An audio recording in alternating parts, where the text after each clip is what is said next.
Welcome to the Alignment Show, featuring conversations with folks who have taken steps to identify their highest values and align their lives around them.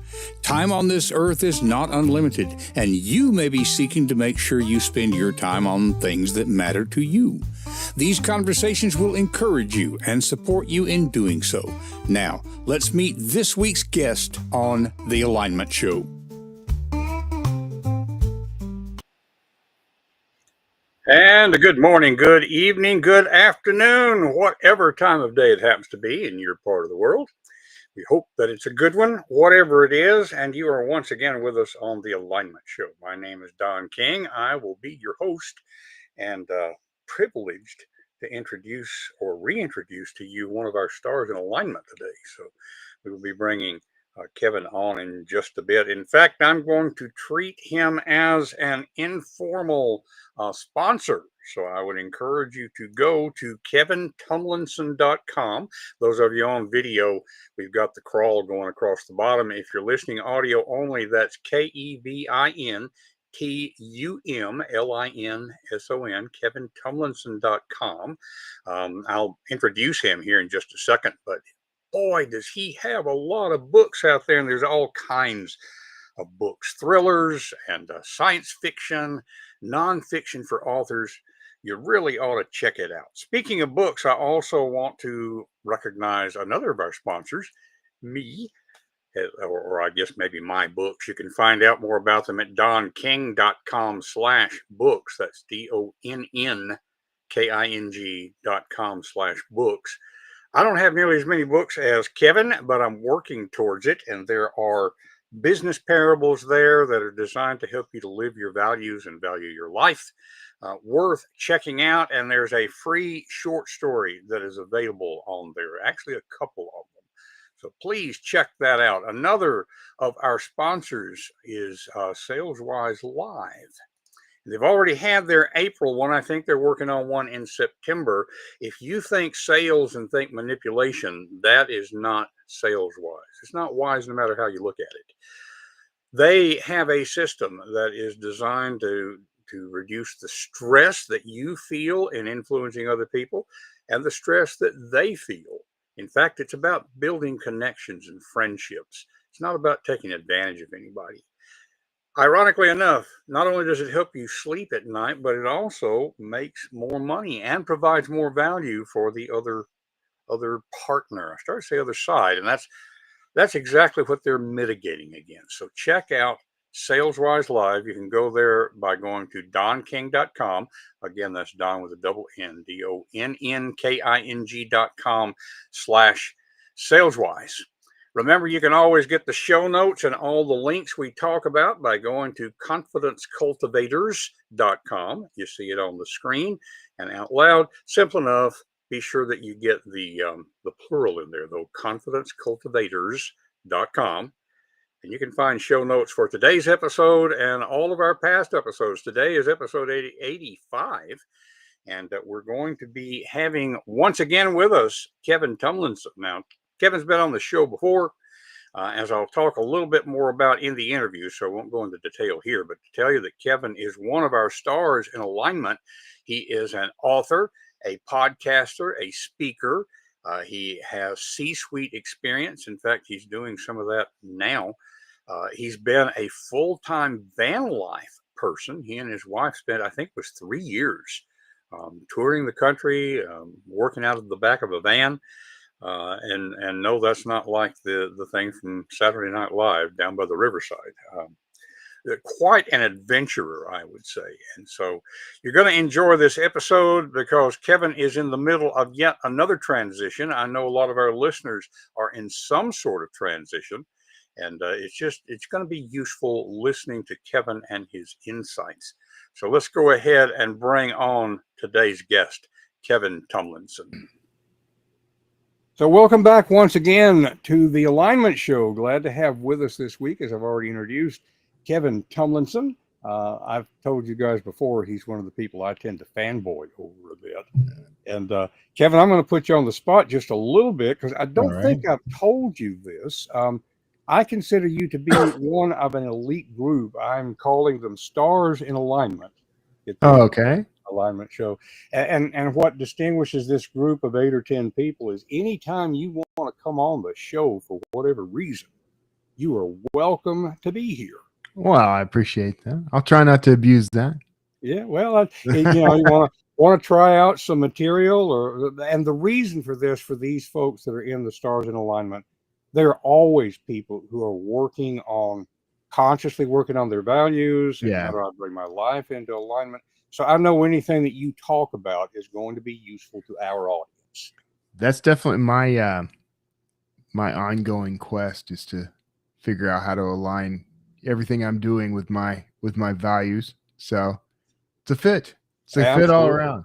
So thank you very much for coming on.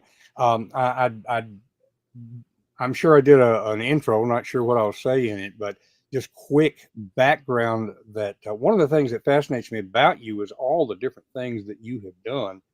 Full time van life for a while, worked in corporate publishing. You've been a writer for a long time, Yeah. radio. I mean, just all kinds of different things there. Yeah. And recently, I've been enjoying listening to your podcast, which, folks, if you're listening instead of watching, you're not seeing the crawl. You can find out about Kevin at kevintumlinson.com. That's KEVINTUMLINSON. I'm sure that gets misspelled a lot, so we want A to be lot. sure that folks Yeah. can find you. Um, to see what all Kevin has done and is doing, but you've got a number of podcasts that you're Yeah. on. Yeah. Yeah. I'm going to ask a sideways question here. I was Yeah. listening to you on Writers Inc. I think that's where I heard you saying this. No. It was on. I'm drawing a blank right now. Remind me of your personal podcast. My show is the Word Slinger podcast. That's it. Yeah, I Yeah. love that name. You were talking about somebody on the Word Slinger podcast, and you said, I think that person's been on here. It might have been on Writers Inc. It might have been on Author Nation. You've got so many. How do you Yeah, it's keep hard to them keep straight? track. Yeah, Yeah. no, I don't. I don't keep them straight. Uh, the only thing I have to keep straight, honestly, is knowing what show they're going to be on as I'm chatting with them.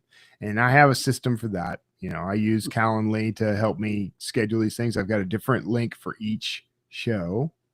And so depending on what the one you're going to be on, you get that. And then when it pops up on my calendar, it tells me Word Slinger, so-and-so, Writers Inc., Author Nation, So yeah, the secret, I think, is to have systems. Systems are very important. I can understand that. This is something I don't know about you, and I don't want to make assumptions one way or the other.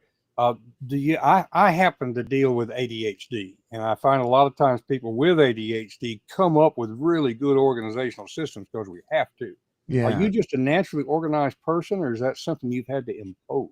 man, that's a question I've never been asked before. So congratulations, first of all. I think I think I've always leaned towards having systems. I think, Mhm.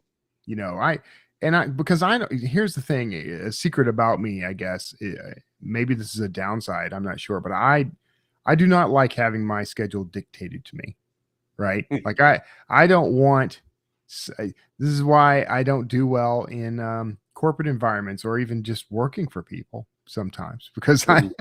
because I don't want anyone to have the power and authority to say you will do this at this time.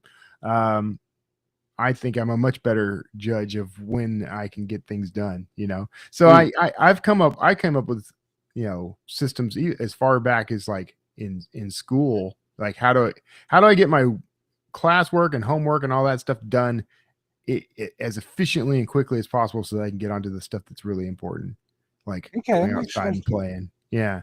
That makes sense to me. So Now, I'm going to ask a craft question. Again, folks, I primarily know Kevin as a writer, but I think I have heard you talk in that that topic that always comes up with writers about pantser versus what's the other word? Plotter. Plotter. Yes, thank Yeah. you. Or discovery writer versus outliner. Yeah. You lean more towards the discovery writer. I do. Yeah. Well, I have all of my career. I've been a pantser, a discovery writer. Mhm. And for those listening, if you don't know what that is, I mean, it means that I write by the seat of my pants. That's where the pantser part comes in, or I discover the story as I go. I'm not alone in this. Stephen King is a notorious pantser. There's others who are very successful who do not outline. Right. But I will say that in the past year or so, I've been working on a project with. I'm co-authoring something with J.D. Barker, Mhm. who is a New York Times bestseller. He's written a bunch of stuff with like James Patterson. He and I are co-hosts on the Writers Inc. podcast, and he used to be a pantser, but because he's working with Patterson, he's become an outliner.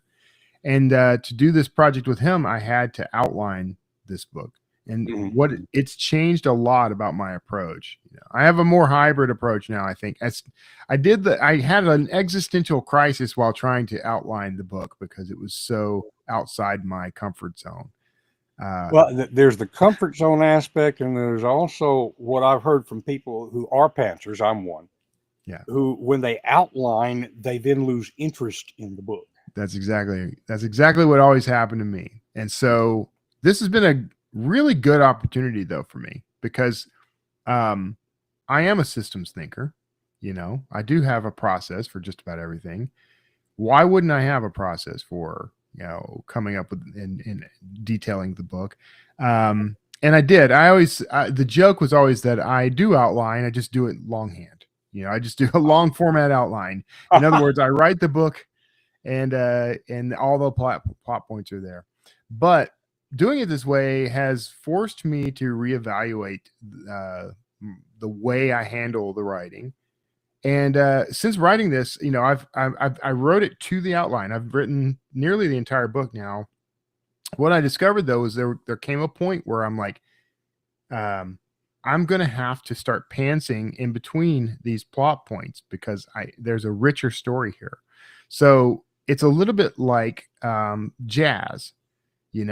All the Yeah. notes are there on the sheet music. You can play the tune, you'll have the tune.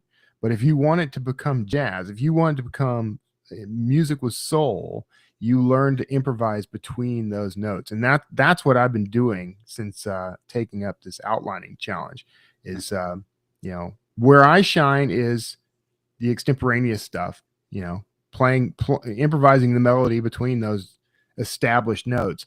And it doesn't, I was told early on, JD said, look, we don't have to stick with the outline. We just need the outline to get started. Mhm. But my whole thing is like, if I don't stick to the outline, what's the point of the outline? Right. So Yeah. I've written the book to the outline.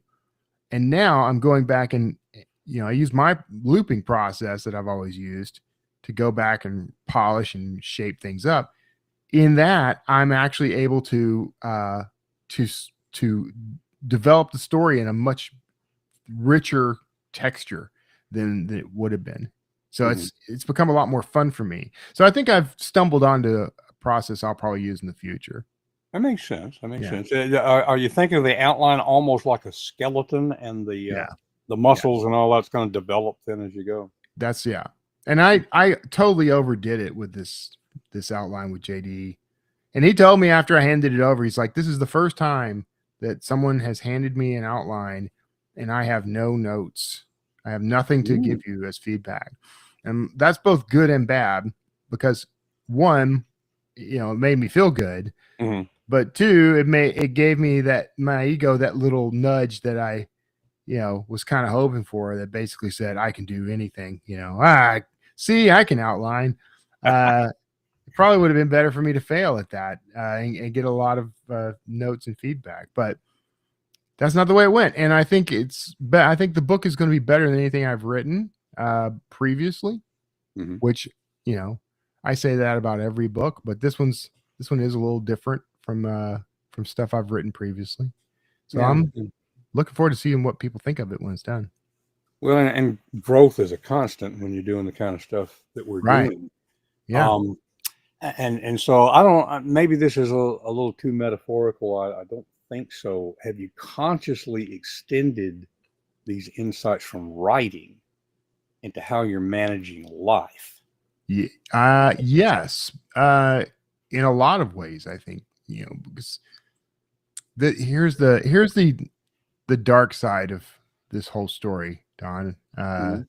And I think you and I have talked in the past. I think I may have mentioned this in other conversations you and I have had, but when I started doing this, it was a very dark moment for me in my life. I was at so I was for 7 years. I was the public face of a company called Draft Digital. Mhm. I love that company. I still love that company. And I hate to interrupt, but I got to say that's where I first learned about you. I heard your voice Okay. on Joe Penn's Yeah. podcast and Advertising yeah. doing the ads for Drafted Digital. I said, this guy sounds like he's got personality. I would like to get to know him. So, sorry for Yeah. the interruption, but that's where No. I came in to knowing you. Well, and that was the point, right? I was the public face of Draft Digital, and Mhm. I loved it, and I loved helping my author community. But I got to a point starting in 2020. We started doing a lot of things that ended up kind of quadrupling my workload, and I started letting things slide on my work. I was very successful as a thriller writer at that point, and I always told people, like, I could walk anytime, I could leave. I don't have to work for DDD. I'm here because I want to help. I love the company and I want to help our authors. But what I started doing was putting all my stuff kind of on the back burner. I let my production kind of slide. I let things kind of go while I focused entirely on helping that community and helping that company. And I got to a point in I'm going to say 2023, mid-year or so. There was an inciting incident here, but nothing I care to talk about. And it's not Yeah. that big a deal, but it was something happened and it just sent me over the edge. I have never been suicidal. It is not part of my makeup to be that way. But I did get to a point where I thought, if something did happen, if I were to be killed by a meteor falling out of the air or a bus jumping the curve or something like that, I'd be okay with it. So it wasn't a urge to end my life, but it was a sort of acceptance of, bring it on. I'll take Mhm.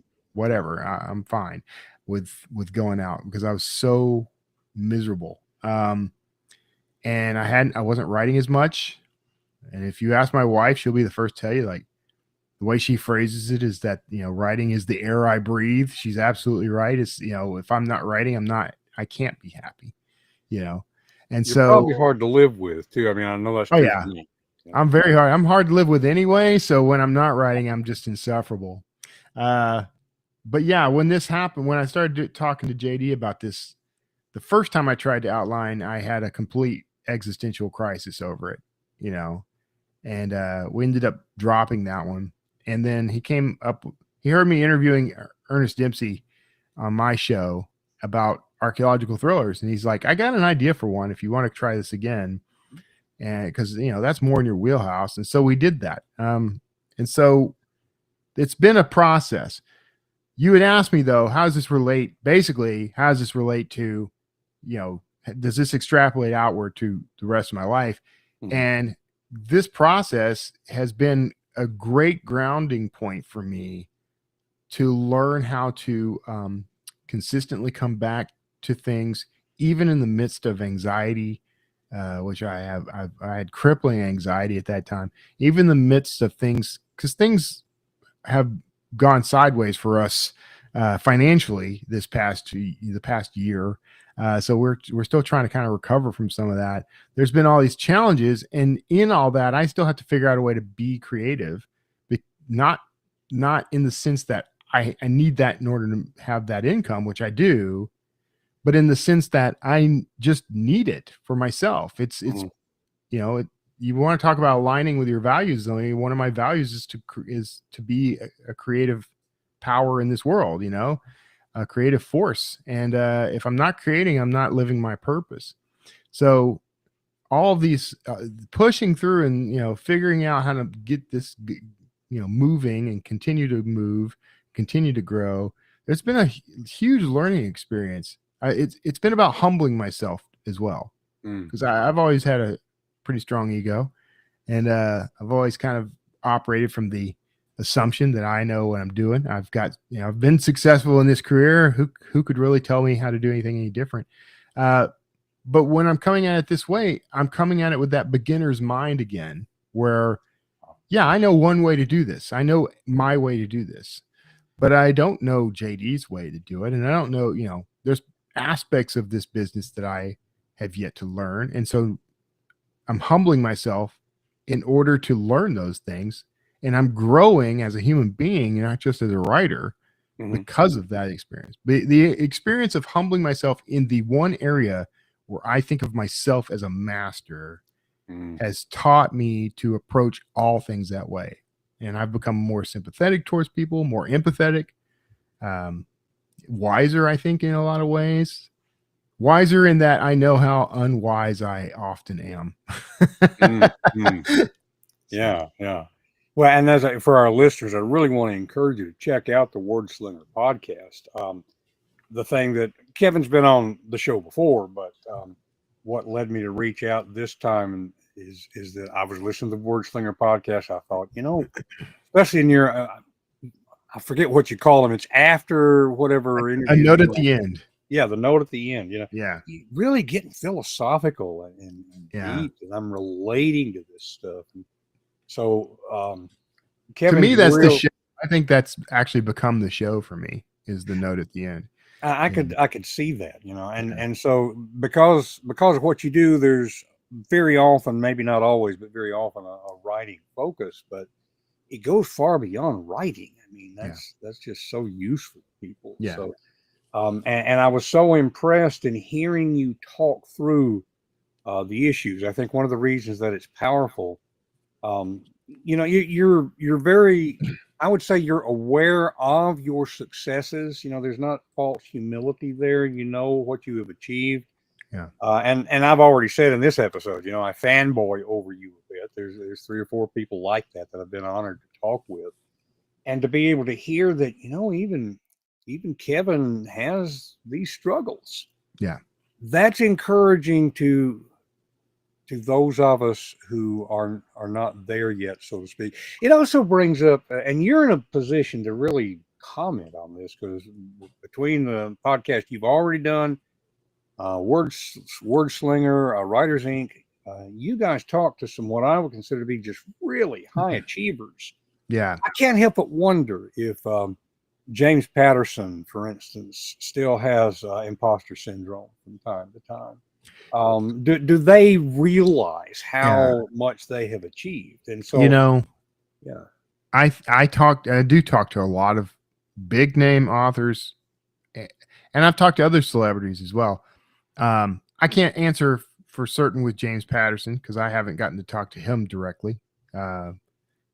Soon he's going to be at Author Nation. Yeah, I was going to say that's one of the big draws for. Got my ticket already, by the way. I'm hoping I can make it. Yeah. We're angling to get him on the Writers Inc. podcast live at that. We'll see if that happens. But I've talked to quite a few big name, successful, truly successful people. And when I get to that, when I think about asking them about that, they inevitably tell me, yeah, absolutely. I feel the same way. I feel imposter syndrome all the time. You know, I just interviewed Steve Barry, who's another thriller writer. He kind of came around at the same time as Dan Brown. You know, and when you listen to him talk, like he definitely, you can sense he's got confidence in what he does, and he knows what he does. He knows he's a pro, but you can sense that he's constantly sort of pushing himself to learn and adapt and do something new.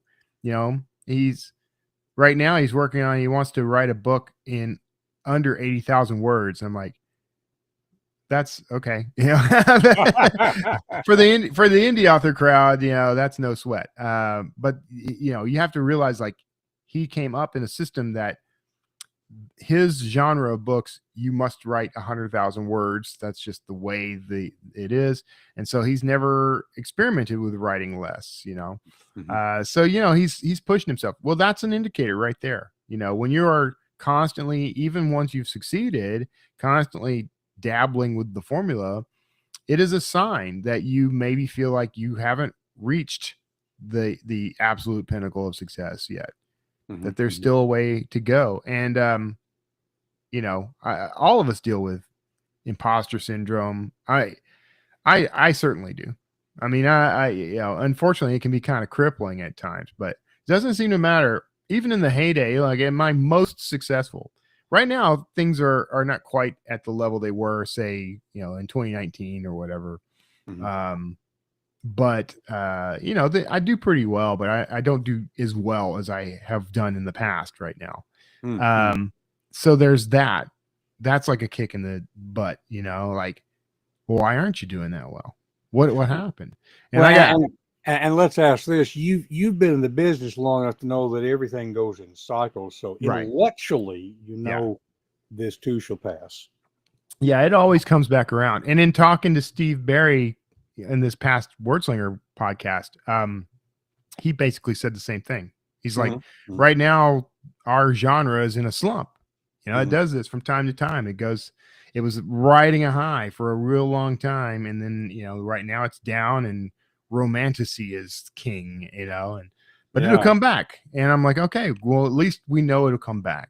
Well, and we know that intellectually. And so the thing I'm wondering about is there's always that part of you that says, yeah, but maybe this time. Right. We got that going on as far as, not to dig into it, but like our politics, our structure of our nation, that this may be the time. So how do we, and I know I've heard you talk about, the idea of the S curve, and you got to jump off at the top of the S curve to the next one. How do you know when it's time to just dig in and wait for the cycle to come around? That's a challenging question for me to answer, because to be completely honest about it, one thing that's been consistent about me and my career has been that I don't care about the trends, because I absolutely want to make a living. That part's important to me, but it doesn't change anything for me, because if I'm writing these books and nobody is buying them, it doesn't change a single thing for me, because I still have to write the book. I still write it because even if every other reader I've ever had turns their back on me and never comes back, there's still that one reader who will always be there, and that's me. I write these books for an audience of one, and everybody else just happens to like them too, and that's just the way it is. When you, I think then, and it's funny, I have a Substack, and it's called The Writer _ the little underscore mark. And I was asked recently in another podcast, like, what's up with that? And I actually explained this in a couple of places. I've explained it on my Wordslinger podcast, but that underscore is a stand-in for a cursor.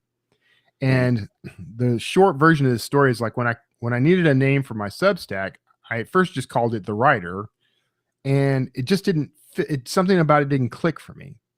And then I added that underscore, and I have a sort of logic to it. And that is, there's an aphorism that writers write and authors have written. We hear that in my business all the time. Yeah. I am an author. You can't change that about me. I have written, and therefore I am an author, and it'll just be that way forever. But to be a writer is active. It's ongoing. And for me, the cursor was the symbol of that, because what happens when you're typing something on a screen? That cursor precedes every character you type. It shows you where the next character is going to be. And that makes it an ongoing process. And so for me, the writer underscore was my way of saying, like, that is who I am. And it's also who I have to continue being, and in order to be that person, I have to write. So it doesn't matter whether anyone's reading it or not. I wrote for just myself for most of my life until I finally started publishing.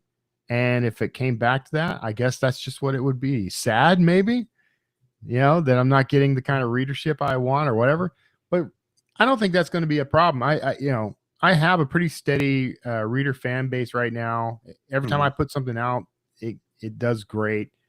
I'm not putting books out as rapidly as I once was. And that's due in large part to some of these changes that have happened in my life. But I'm working on a different type of career now. I'm working on a different.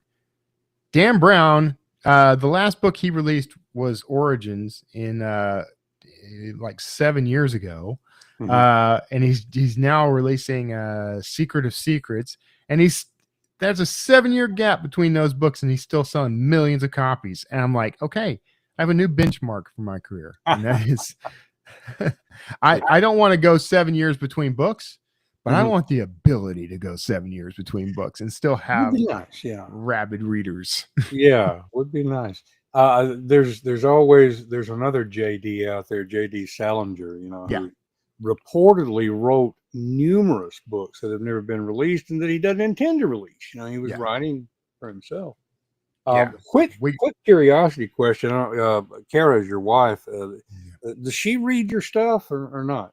No. Okay. She has read some of my books, but there came a point where she said, look, I can't keep up. You write too fast, and that I have other books I want to read. Yeah. So, if I'm only reading your books, that's all I get to read. So she doesn't read them anymore. And that's fine. Yeah, and it's not her genre, and that's one of the points, to make. My family's very supportive, but they don't read my books. Makes my wife a little nervous because she knows there's at least one character that's based on her. So it's like, okay, what are you saying about me? Well, you'll just have to find out. So that's the other thing too. Is like, it's probably best if she doesn't, because she and I tend to part ways on certain things philosophically every now and then, and I am not going to argue. I'm just going to do what I'm going to do. Yeah, and exactly. if she thinks I shouldn't have said this or I shouldn't have written that, it just causes friction with us. So it's just better if she doesn't read it. Yeah. And I hear that from a lot of writers. And it's fine. The family's supportive, but it's not their genre. We're writing for our audience. Yeah. So I know you've got another call to get to before we run out of time. Speaking of being open and following, I may put this in the outro so I don't keep you on too long here, but you and I have talked before about the difference between mission and goals. Yeah. And when you have a sense of mission and you have goals, but you're also open to new opportunities that are in line with the mission. Yeah. You've got, by the time this comes out, it should be out there, a new venture that you are doing with a book brush. Did you know, we're going to say what it is here in just a second, but did you know, I don't know, in January and December, did you know that was something that was developing, or was it something that you were simply open to when it came along? I didn't. I there may have been some hint about it as far back as like November, because I ran into these guys at Author Nation. I think we had a brief discussion. But there was no discussion of like what my role could be or any of that. It was just sort of a, hey, we're thinking of doing this thing. But yeah, so they're launching something called Author Anchor, and they've asked me to come on board as the face of it, I'm the chief branding officer of that, which is a nice fancy title to have. Yet another C-suite title for my resume. But the idea of it is it's connecting authors with virtual assistants in the Philippines. And, as part of this, they actually provided me with a VA, and it's been fantastic. She and I get along great. We work well together. She's 14 hours ahead of me time in time zones. So, we can kind of offset. We don't have to do phone calls and things. We use Slack. It's been great. And it's something I only represent things that I think are truly beneficial, especially when it comes to the author community. Like, I only represent things that I think are going to help authors. And the whole concept with this is that all of us say, when you ask a writer what they want, 99% of us are going to say, we just want to write. We don't want to have to deal with marketing and business stuff, the admin stuff. We just want to write. So that's what this does, is it allows you to offload the business part, the tedious part, so that you can do the part that you started this for in the first place, which is to just write. So Author Anchor. Is this the first time you've used a virtual assistant? I've had, so that's yes and no, because over the years I've had various roles. Like at Drafted Digital, I had contractors, and I was a director of marketing for a software company, and I actually had a whole team of VAs, many of which were in the Philippines. So I've worked with people before. It's just, this is the first time that they've just been dedicated to me personally. And as a writer, I mean, I would think that the roles or the duties that they're fulfilling is different. Yeah. I wish I'd done it much sooner. I mean, and we're talking like, it's not very expensive. It's like there's a $99 a month fee that goes to Author Anchor for access to everything. And then you get this VA, and you have it's $5 an hour for the VA with a 10-hour a week minimum. So it ends up costing you about $300 minimum.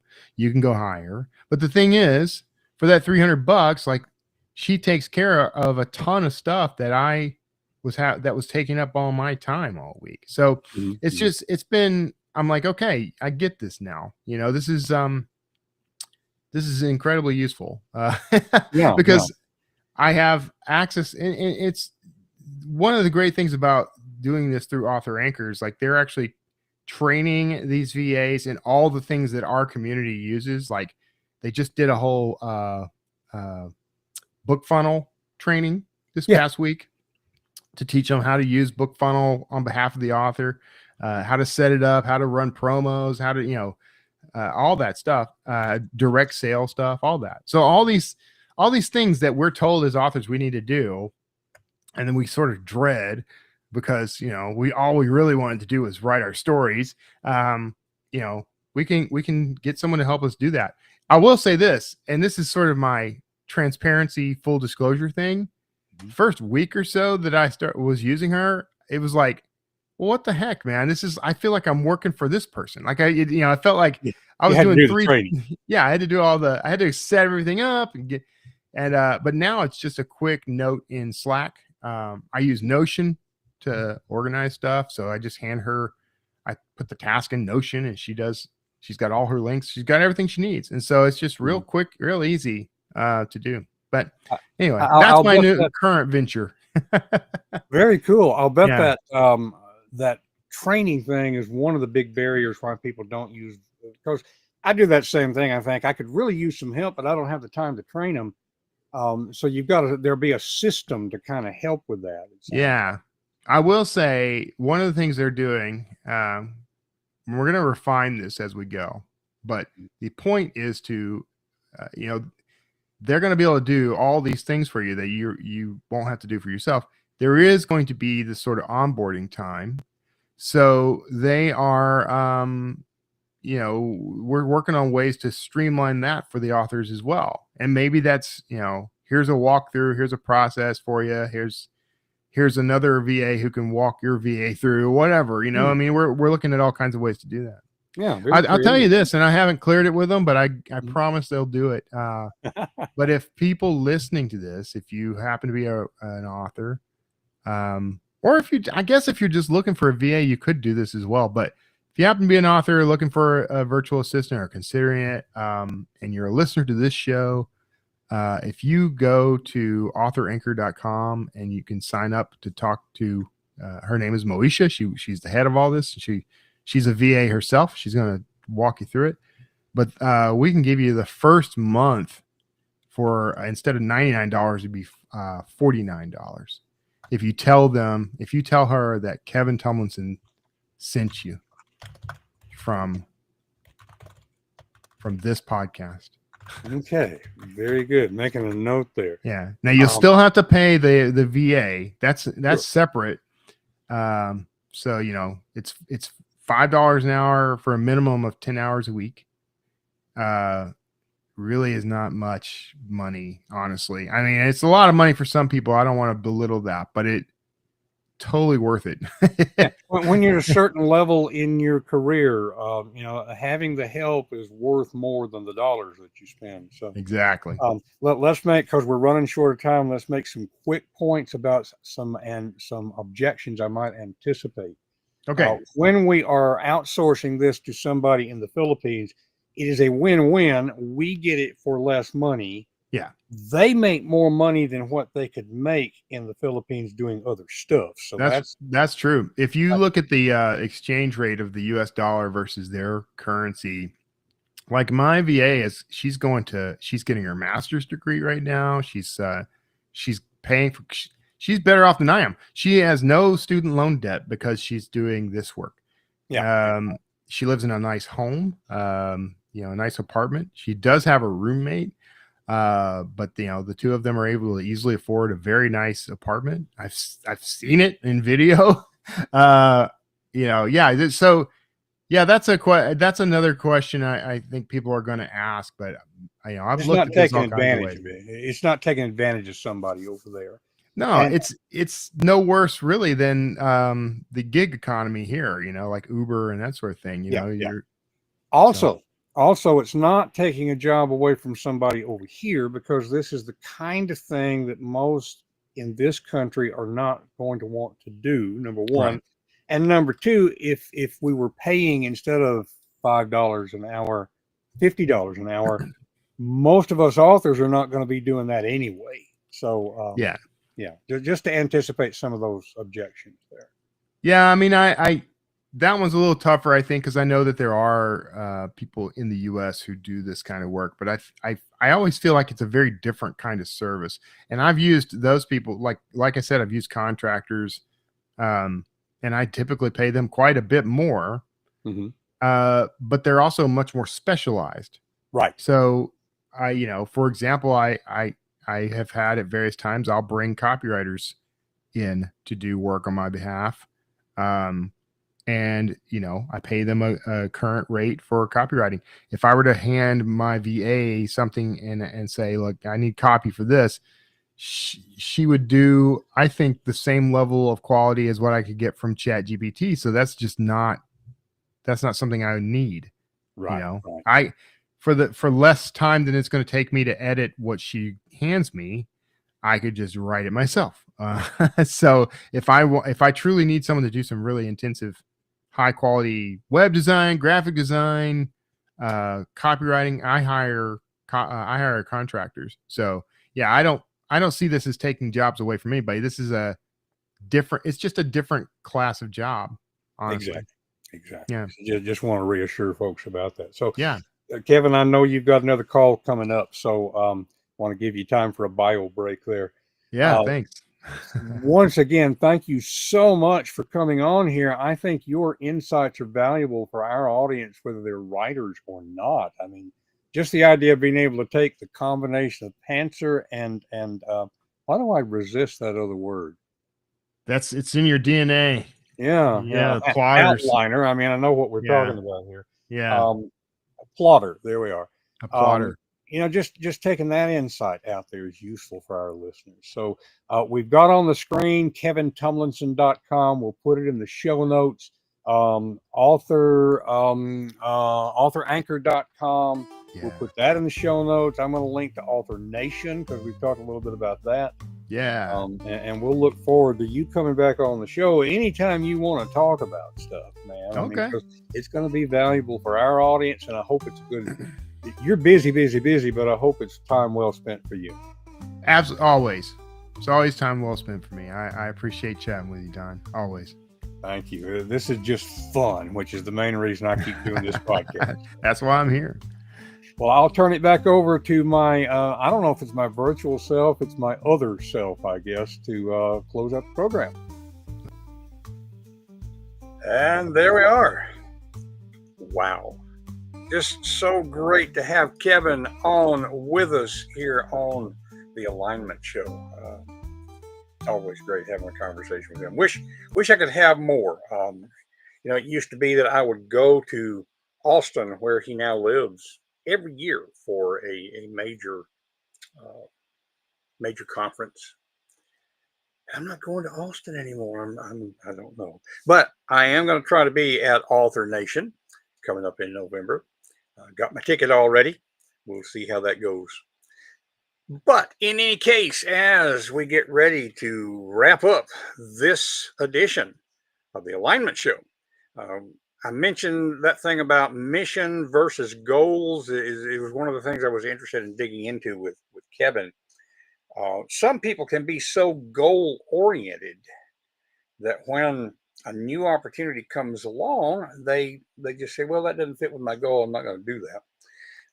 My first exposure to this, and I've written about it in other columns. If I have a chance, I'll link to them. May not be able to find them before I need to post the show notes. We'll see.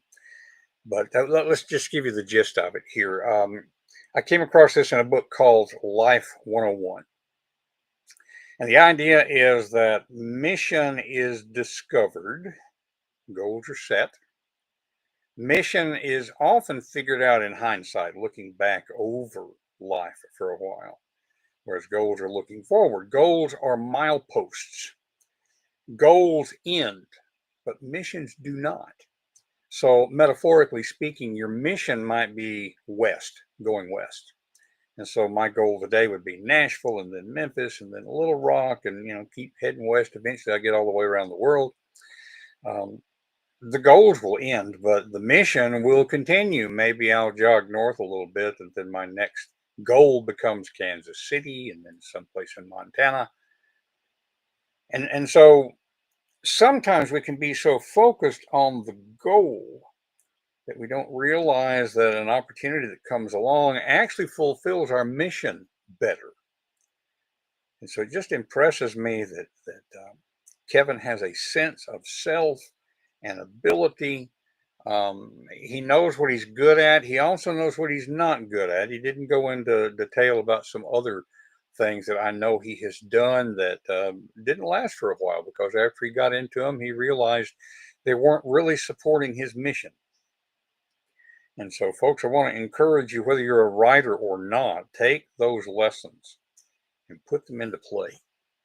That's a big part of what we're about here on the Alignment Show, bringing your values into alignment with your life, because we're always talking about the need to live your values so you can value your life. Now, a couple of things as we wind up here. Remind you of donking.com/saleswise. For the SalesWise Live opportunity, donking.com/books, to see all of those books in the Spotlight Chronicles that will help you to live your values and value your life. Check out kevintumlinson.com. If you find value here in the show, you can buy me a coffee at buymeacoffee.com/donking. I would encourage you in any case to subscribe. Now, if you're already a free subscriber, if you upgrade, there will be additional bonus material for you. In any case, please share us with a friend. You know somebody who could use this encouragement. I'll even mention that I work with a limited number of people to help them bring their books into publication. My ability to do that right now is full, but things cycle. And so if you want to reach out to me, I would be glad to talk with you about that. In any case, not 100% sure who I'm going to have on next time. I've got, I think it's 8 different interviews that we have done already. I've lined up 3 more. We'll see if one of them might be more time sensitive, but I can guarantee you that in the next week or 2, there will be somebody on having a conversation with us that will be useful to you. Watch for us. Subscribe at confidencecultivators.com. You'll find out when that is being broadcast. And in any case, join us once again for the Alignment Show to help you live your values and value your life. That's it for this week's episode of the Alignment Show. What has it inspired you to do in your own life? Whatever it is, take action now and take the first step. It will help you to talk with a friend about what you're thinking. Share confidencecultivators.com to spread the goodness. And remember to live your values and value your life. We will see you next week on The Alignment Show.